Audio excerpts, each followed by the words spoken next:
Ang Nethermoon Wolf ay biglang nagbitaw ng isang nakakatakot at napakalakas na pagkalmot patungo sa bida. Ang galaw nito ay mabilis at mabangis, worry kayang punitin maging ang hangin sa isang iglap. Ang matatalim nitong kuko ay kumislap sa liwanag, nagdadala ng malamig at nakamamatay na aura. Gayunpaman, hindi natinag ang bida. Sa isang iglap, agad niyang naiwasan ang pag-atake. Bahagya siyang yumuko, inilihis ang kanyang katawan sa gilid, at sa mismong sandaling iyon ay sabay niyang inipon ng enerhiya sa kanyang kamao. Unti-unting bumalot sa kanyang kamao ang kumikislap na gintong kidlat. Walang pag-aalinlangan, buong lakas niya itong isinuntok diretso sa sikmura ng Nethermoon Wolf. Isang malakas at nakabibinging dagandong ang umalangaw-ngaw sa buong paligid. Ang impact ng suntok ay tila nagpagalaw sa lupa at hangin. Napaungol ang lobo sa matinding sakit, at dahil sa ubod ng lakas ng tama, ang katawan nito ay tumalsik at lumipad palayo bago marahas na tumama sa isang napakalaking puno. Umuga ang puno sa lakas ng salpukan. Pagbagsak nito sa lupa, malinaw na halos wala na itong natitirang buhay. Tahimik at seryosong pinagmamasdan ng bida ang naghihingalong katawan ng Nethermoon Wolf. Ang mga kidlat ay hindi pa tuluyang nawawala, ang gintong kidlat ay nananatili pa rin sa kanyang mga kamay, dahan-daang kumikislap at naglalabas ng banayad na tunog. Nakangiti siyang tumitig sa kanyang bahagyang nanginginig na kamay. Sa sandaling iyon, malinaw niyang napagtanto kung ano pala talaga ang pakiramdam ng pakikipaglaban sa mga halimaw, mas kapanapanabik, mas nakakaadik, at mas exciting kaysa sa una niyang inaakala. Sa kanyang isipan, malinaw ang katotohanan, kayanan niyang patayin ang isang isang initial stage ferocious beast sa isang galaw lamang. Dahil dito, hindi niya maiwasang mag-isip kung kakayanin kaya niyang harapin ang isang isang middle stage ferocious beast. Habang siya ay abala sa kanyang mga iniisip, bigla niyang naramdaman ang presensya ng mga matang nagmamasid mula sa kanyang likuran. Isang malamig at mabigat na pakiramdam ang gumapang sa kanyang batok. Ilang saglit lamang ang lumipas bago tuluyang lumitaw ang isang isang middle stage ferocious beast, isang dambuhalang raging black bear. Namumula ang mga mata nito habang malakas na umaatungal, ibinabalandra ang bangis at lakas nito, malinaw na naghahanda sa pag-atake. Ngunit bago pa man tuluyang magsimula ang sagupaan, isang napakalakas na tunog ang biglang umalangaw-ngaw sa paligid. Kasunod nito ang marahas na pagbagsak ng malaking itim na oso sa lupa. Bumagsak ang raging black bear na tila isang bundok na gumuho, at tuluyan itong nawalan ng buhay. Tahimik na napagtanto ng bida na sa lakas niya ngayon, hanggat hindi siya nagpapakita ng paghamon sa isang dalawang ferocious beast, hindi siya mapapahamak ng husto.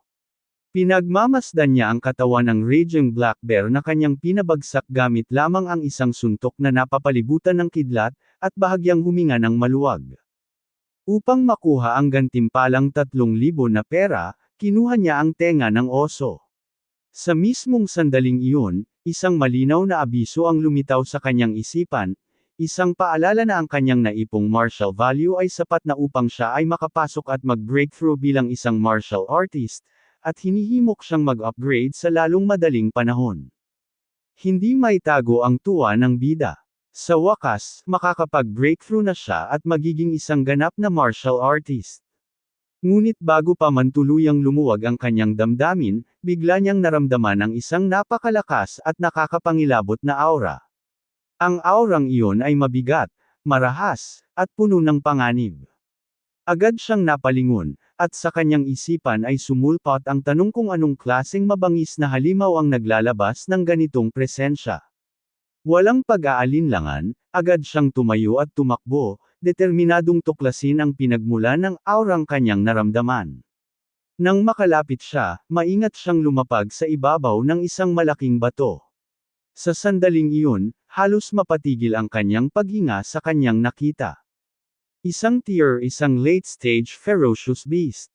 Ang kanyang natatanaw ay isang dambuhalang black jade giant python. Ang buong katawan nito ay napapalibutan ng naglalagablab at nag-aalimpuyong enerhiya. Kasalukuyan itong nakikipaglaban sa ilang martial artist, At halatang-halata na halos hindi na makayanan ng mga ito ang bangis ng halimaw. Sa bawat pag-atake ng dambuhalang ahas, ang lupa ay nanginginig. Halos mapatalsik ang mga martial artist mula sa malaking bato, at ang dalawang malapit sa kinatatayuan ng bida ay marahas na bumangga, halos mabasag ang kanilang tinamaan.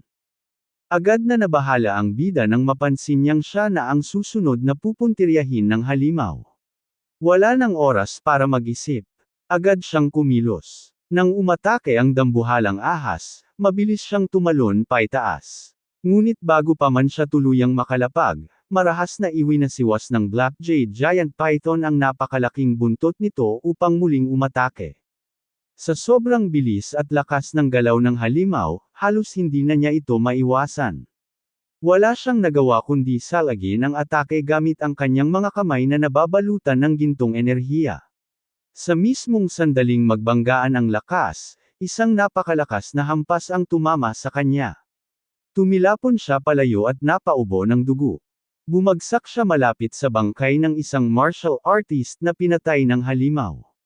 Ang sibat ng taong iyon ay nakatusok mismo sa harapan niya. Dahan-dahan niyang pinunasan ang dugong lumabas sa kanyang bibig, pinatatag ang kanyang paghinga, at saka hinawakan ang sibat. Bago niya ito hugatin, marahan siyang nagpaalam sa may-ari nito, nagsabing hihiramin lamang niya ito sandali. Buong kumpiyansang humarap ang bida sa dambuhalang ahas habang hawak ang sibat.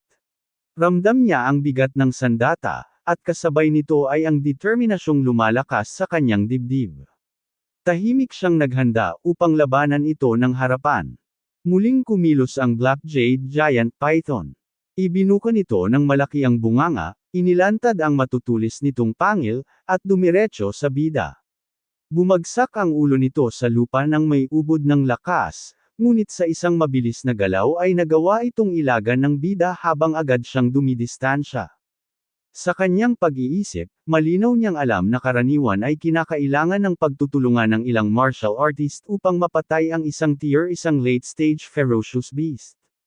Totoong kaya niyang patayin ang tier isang middle-stage ferocious beast tulad ng Raging Black Bear, ngunit ibang usapan ang Black Jade Giant Python. Umatras ang bida, bumwelo gamit ang kanyang paa, at buong lakas na sumipa sa isang puno upang makatalon ng mataas. Ginamit niya ang Void Step Perfect, upang makuha ang sapat na taas. Habang nasa ere, agad niyang ginamit ang Raging Sea Spear Technique Perfect. Nababalutan ng umaalon at naglalagablab na bughaw na enerhiya ang sibat bago niya ito buong lakas na ibinato. Direktang tumama at tumagos ang sibat sa katawan ng dambuhalang ahas. Napahiyaw ito sa matinding sakit.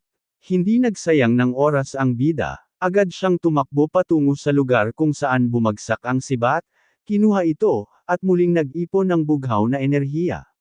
Saglit siyang bumantong hininga, tumalim ang kanyang tingin, at muling ibinato ang sibat ng may ubod ng lakas. Muli itong tumagos sa katawan ng ahas. Gayunpaman, napagtanto ng bida na napakalaki ng katawan at depensa ng halimaw. Masyadong malaki ang diferensya ng kanilang laki, kaya't hindi ito basta-basta mapapatamba sa isang bagsak lamang. Kinailangan niya muna itong pahiniin bago maghanap ng pagkakataon para sa isang tunay na nakamamatay na atake.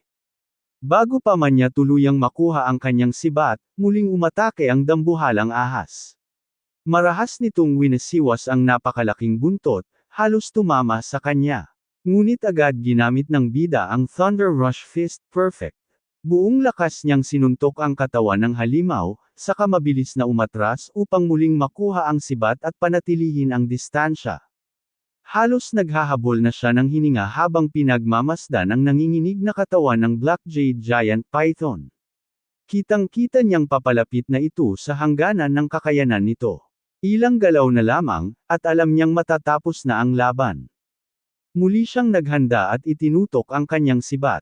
Ngunit bigla niyang naramdaman ang presensya mula sa kanyang likuran. Bahagya siyang napalingon at napatanong sa sarili kung sino ang may ganitong lakas ng loob. Sa itaas niya ay isang martial artist na handang umatake, ang kamao ay nababalutan ng pulang enerhiya. Dahil hindi na niya ito maiwasan, sinalag niya ang suntok gamit ang kanyang braso. Sa lakas ng banggaan, tumilapon siya palayo. Pilitan siyang tumayo, nanginginig ang katawan at muling umuubo ng dugo. Nang unti-unting lumapit ang grupo, tinanong niya kung sino sila. Ang lalaking nasa gitna, ang pinuno ng grupo na si Master Ye, ay nagsalita.